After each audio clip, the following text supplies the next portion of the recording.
Ulat News Updates. Ako po si Cesar Soriano para ihatid ang mga nangungunang balita sa buong kapuluan ngayon.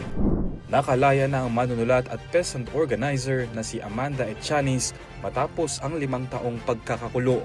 Sa desisyon ng Cagayan Regional Trial Court Branch 10 noong Enero 14, pinawalang sala si Etchanis sa mga kasong illegal possession of firearms and ammunition at illegal possession of explosive.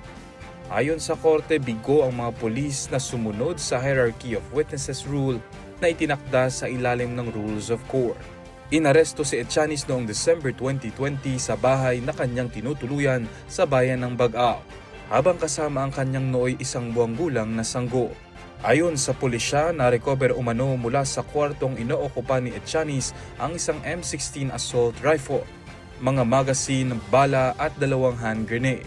Gayunman, bukod sa mga irregularidad sa pagitan ng oras ng pagdating ng pulisya at ng formal na pagsasagawa ng search, binigyang diin ng korte ang kakulangan ng sapat na dokumentasyon sa aktual na pagkakasamsam ng mga armas at pampasabo.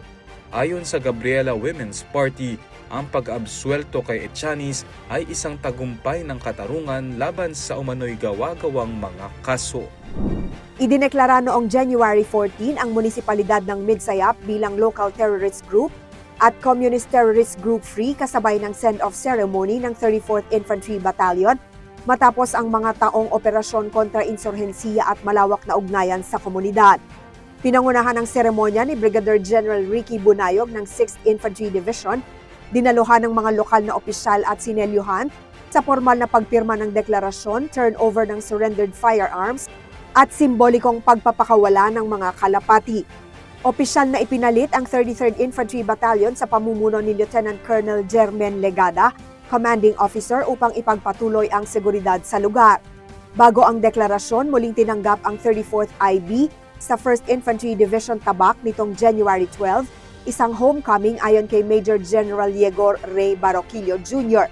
Ang magkasanib na hakbang ay patunay ng tuloy-tuloy na kapayapaan, profesionalismo at koordinasyon ng militar, LGU at mga mamamayan sa Cotabato.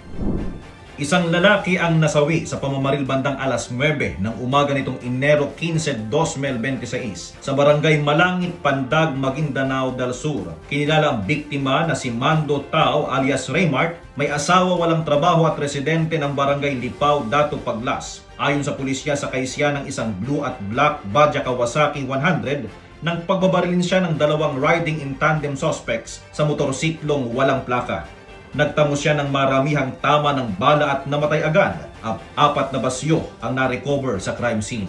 Agad na nagsagawa ng hot pursuit operation ang Pandag MPS, katuwang ang 21st Mechanized Company, ngunit hindi naabutan ang mga sospek. Patuloy ang investigasyon kasama ang ballistic examination ng Provincial Forensic Unit at Dragnet sa karatig himpilan ng pulisya.